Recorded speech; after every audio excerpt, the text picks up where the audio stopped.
Good morning. Thanks for joining me once again. It's Thursday at 6:30, so here I am every week in the morning, Pacific time.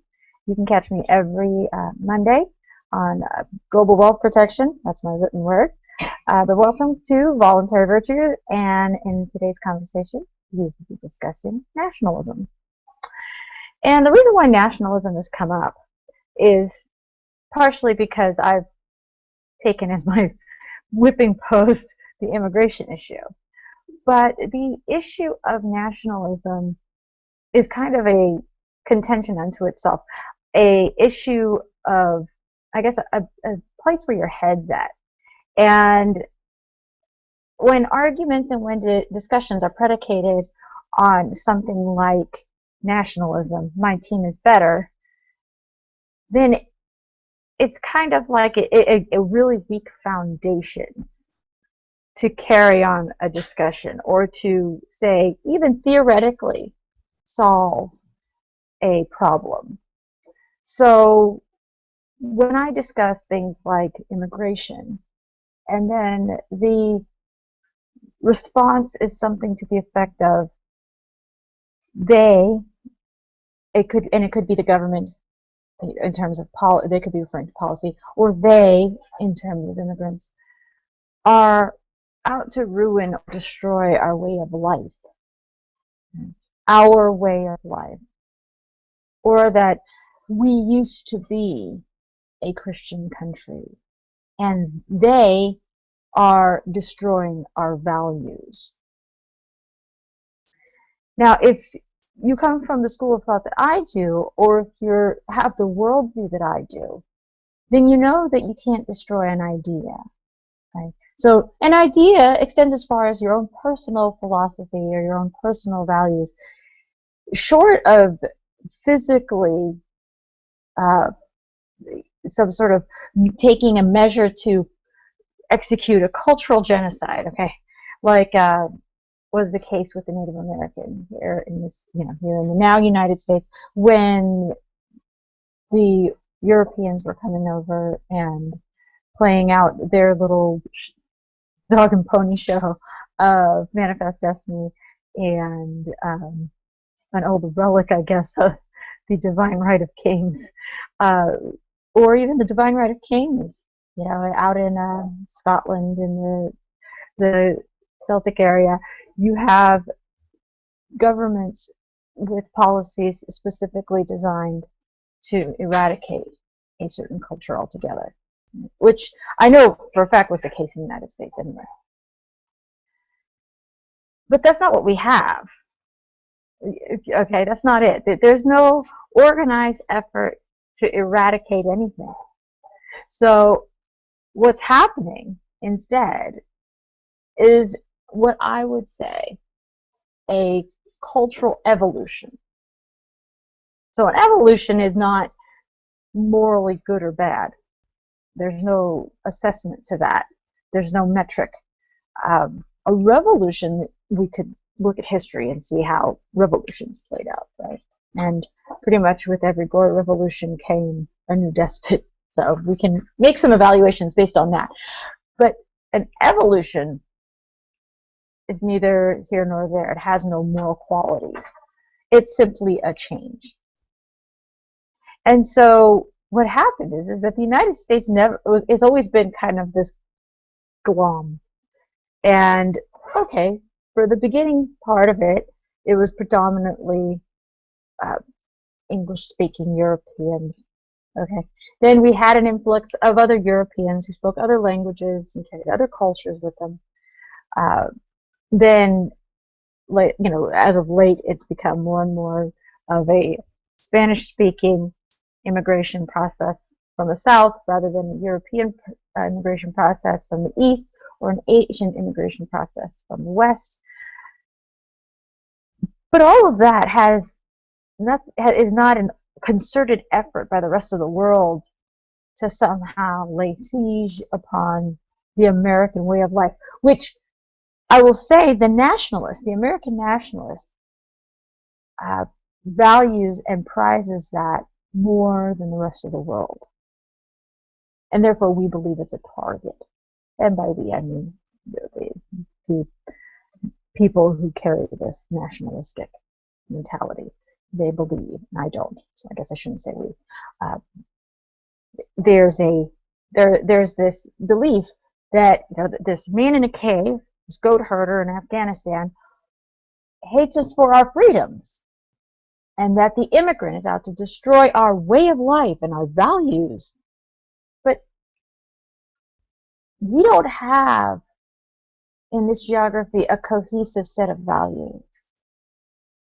Okay, if we had a cohesive set of values that I could easily isolate somebody and say, oh, that person's from the United States. Why? Because we culturally do this. No, we don't.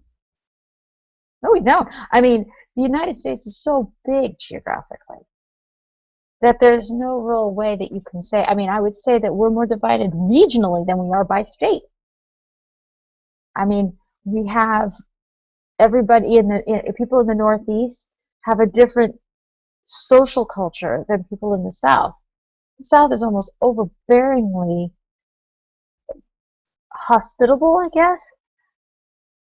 And the Northeast couldn't give a shit if you're there or not. The West Coast seems to be a little bit more ambivalent. And Middle America, I mean, the few times I've been there, the dialects are different. The way people get along is different. Yeah, I can never say that there was one common thread that ran through the United States.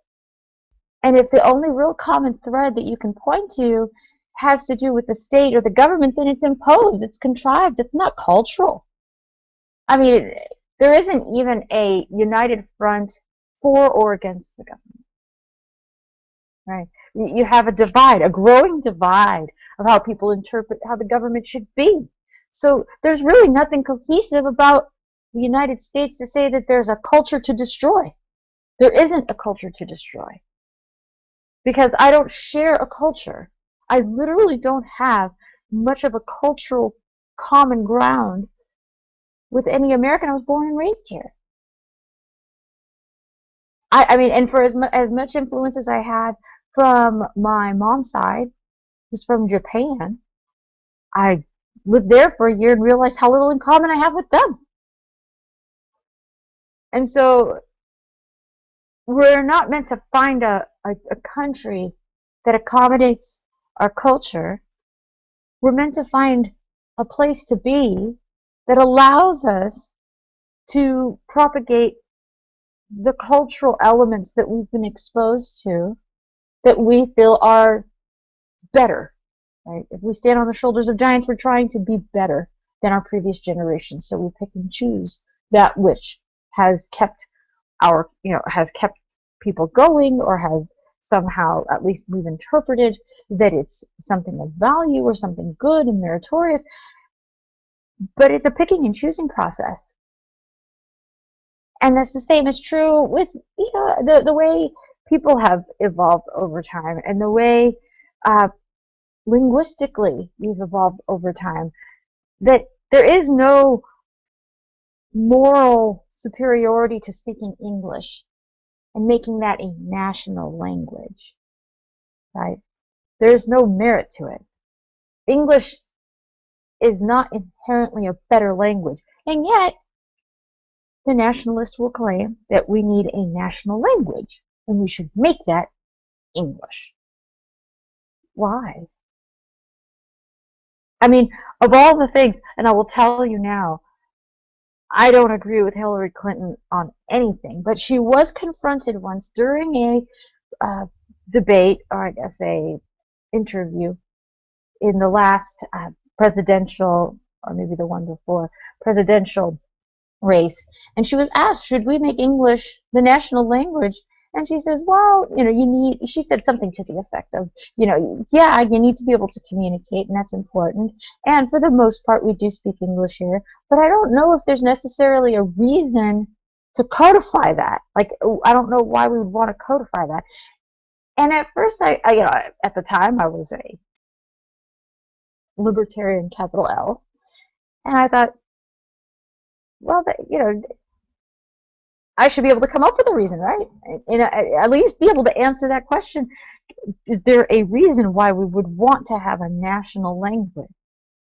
If individuals are defined by one language, then why would a country be? Why would a collective be? Right? I mean, there are countries in Europe where it's totally normal to grow up speaking at least 3 languages. I don't think I've met anybody from Holland who speaks less than 3 languages. And yet, they're clearly Dutch, I mean, but they speak Dutch, they speak English, and some of them will even go so far as to be able to speak French. And yet that doesn't diminish their identity in any way. Like, it's perfectly normal that this is true. Most of Norway. I mean, I went to like a sandwich shop, and the 19-year-old girl behind the counter in Norway spoke beautiful English, and she spoke Norwegian. So I know at least she spoke those 2 languages. I don't know if she spoke anything else, but she's working in a sandwich shop as a bilingual human being. Whereas here, if you're bilingual, I mean, the chances are the opportunities are far more vast for you. So I don't understand why we would make a national language a priority in terms of trying to move ourselves forward. I would think that'd be stifling. That'd be stifling, right? If you have people coming and going from different countries, or even on a more corporate level, you have businesses coming and going from different countries, there would be a benefit to encouraging a multilingual society. It would be more hospitable to businesses to come here. It would be because you would have individuals who are already poised to speak a certain language and poised to speak multiple languages. It would be more accommodating. But the nationalist is clinging to this singularity. The idea that there is a singular United States and a singular set of cultural values and there should be a singular language, and it becomes so protectionist that it becomes isolationist. The protectionism runs so deep that many take for granted the costs of that kind of mentality. That when that mentality manifests itself in policy, we run into some serious economic issues. Now, I'm not the one who will buy into the idea that the Afghani goat herder really does hate me for my freedoms. Okay? He doesn't. And if there are people in Afghanistan who actually do hate Americans for their freedoms, they're certainly not organized enough to play out some terrorist plot against the United States, or anyone else for that matter. And certainly if they're going to play it out against any Western country, the United States is the furthest from them. So even in terms of logistics and pragmatism, it makes no sense to be coming after the United States first.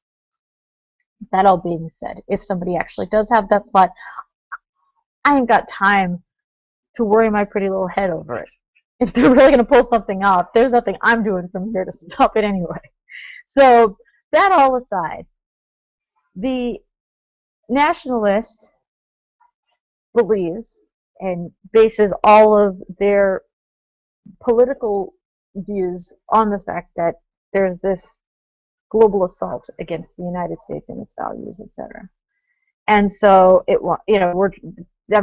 I've seen posts from people on Facebook who literally think that if Israel doesn't win, then we all become Muslims, right?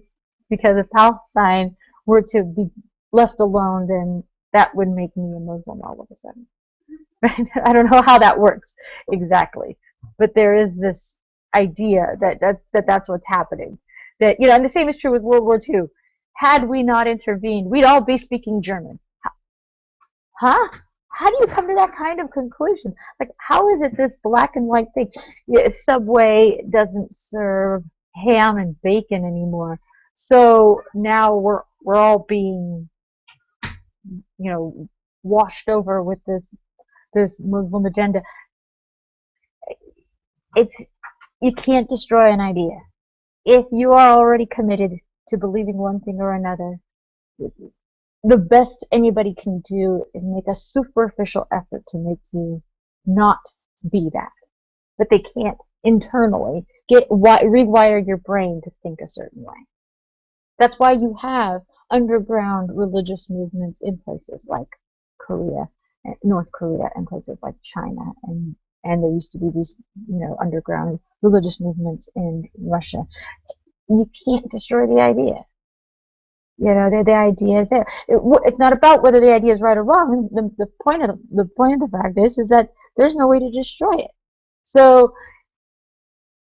people coming in, criminalizing your thoughts and whatnot, that's a government thing.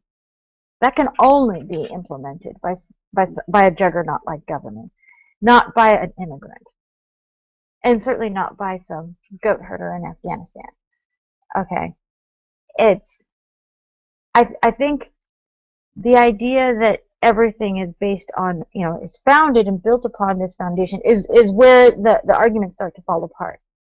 Because when we start to engage in things like a war on terror, which is built on they hate us for our freedoms, when we have wars on immigration at our border that are predicated on they're trying to infiltrate and invade our country, and destroy our way of life, and this whole series of things this myriad of things and arguments, all of which are fear-based, but hardly substantiated by fact.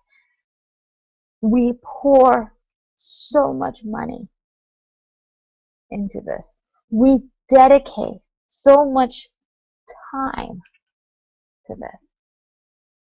And I feel like there could have been so much more productive things happening. That from an economic standpoint, from a pragmatic standpoint, there should be an ROI to what you're doing. Right? There should be an ROI to every policy. Because a business does that. A business looks for an ROI. I don't care how warm and fuzzy you think they are. I don't care if you want to say Winco or Costco or Trader Joe's, all of them have been hailed as these great pro-employee formats or business structures and models. I don't care how great you think they are and how much you want to herald them. At the end of the day, there's an ROI that has to be addressed. There's an ROI that has to be addressed on everything, and including credit unions. Even though they're nonprofit, you still have to answer to whether or not it's ultimately a benefit to the members or a net drain on the members and the overall institution or establishment. But the United States doesn't operate that way. So I'm reading this article that talks about how we've, over a 10-year period, dropped $90 billion with a B dollars on various border control efforts. And I then read other articles that talk about how the immigrant is a net economic benefit to the country, that they, in fact, take out less than what they put in. They help prop up our economy in areas that Americans are unwilling. And they bolster our GDP. So I'm thinking, in light of all of these policies we already have, they still managed to get in by the millions, which means none of the policies are actually working on any notable level, right? And when they do get here, they end up benefiting the economy, but we're still going to drop $9 billion a year to prevent it. I need to see the numbers on how that nationalistic, protectionist policy is somehow beneficial to the United States. I would think that no matter what the cost is to let the immigrant in, there is a net benefit to be had certainly more so in letting them in than paying $9 billion a year. But I need to see the numbers. So far, the numbers don't play out. The only economic drain when it comes to immigration has been the U.S. domestic policies surrounding it. Everything from the actual immigration policies that have costed close, somewhere in the neighborhood of $9 billion a year, all the way to our drug wars, which inherently affect our immigration policies, to our war on poverty, which inherently affect our immigration policies. These moral wars that we're waging in the name of either protectionism or the ones that we're defending in the name of protectionism and nationalism are the real drain on society. It's not the fact that somebody's moving. But this idea that, I'm American, it's not that I love my government, but I love my country. Well, what do you think makes it a country? Your country isn't defined by people. That's a nation. And it's worth distinguishing the difference. There's a reason why there's two separate words. Right? But you can have a nation of people without borders. That's how you have, that's what tribes are. Right? But a country is defined by a government. And yet everybody says, I love my country. Why? What's there to love? What is it that you love exactly about this country of yours? What is it that you're so devoted to that you can advocate without even looking at the bill? You can advocate $9 billion a year to protect one border at the southern end. The second largest population to immigrate into the United States is Chinese, but I don't see nearly as much border control happening on the West Coast. I see it all happening at the southern border. And we're worried about terrorists coming in. Terrorists don't have to worry about infiltrating the border. They simply just fly over, get on a plane, show their passport. They're otherwise good citizens. Right? But that's what most criminal elements are. The majority of the criminal elements that get away with what they're doing are average human beings that you would never suspect as being a criminal. Everybody wants to look at the guy who's all tatted up, sagging his pants. That guy, that's the enemy you can see. That's not the kingpin. The kingpin has his kids going to a Catholic private school, wears an Armani suit, and speaks beautifully. Okay, that guy is the guy you want to. That's the guy who's probably the kingpin. This guy who shows up all freaking pierced up and tatted up and flashing gang signs. That guy's not the one you have to worry about. He's clearly not smart enough to even not tat up his whole face, much less carry out any particularly large-scale scheme to destroy American way of life. Okay? But nationalism is as superficial as that type of an assessment. Do I think the individual gang member poses some threat? Sure. On a very local community basis, you will find that you will victimize a couple of people on a community level. Even if those guys came in droves, there isn't enough to pose this holistic threat to this way of life you seem to think we have, and that somehow we're trying to preserve. But I don't understand why we want to preserve it in the first place. If it can't protect itself cost efficiently, it's probably not worth preserving. If you can't protect what you hold dear to your own self that identifies who you are on your own, if you can't do that, and if it costs more to protect it than it does to simply go with the tide, I would seriously reevaluate it. And I'm not saying it's not worth dying for. It might be worth dying for. Okay, I can't make that assessment for you. But if you're going to die for something, then you're going to die for something. That's fine. You're going to make that ultimate price. And you've already said that price tag is on this particular thing. I will sooner live free then live as somebody's slave. And if that means I take a bullet, then I take a bullet. And there's people who will make that stand. Okay. Okay. I respect that. But protecting an imaginary line, throwing imaginary money after it, to me, and frantically so, right? We do this in a frenzy. We don't just do this calmly. Oh yes, we'll just give you this money here. No. We're freaked the fuck out when we do it. What can I do to make it better? Well, throw $9 billion at it. Okay. And do that for decades with no measurable benefit. But you'll feel better about it, right? You'll feel better knowing that you're doing this expensive, large-scale thing. This is the cost of nationalism.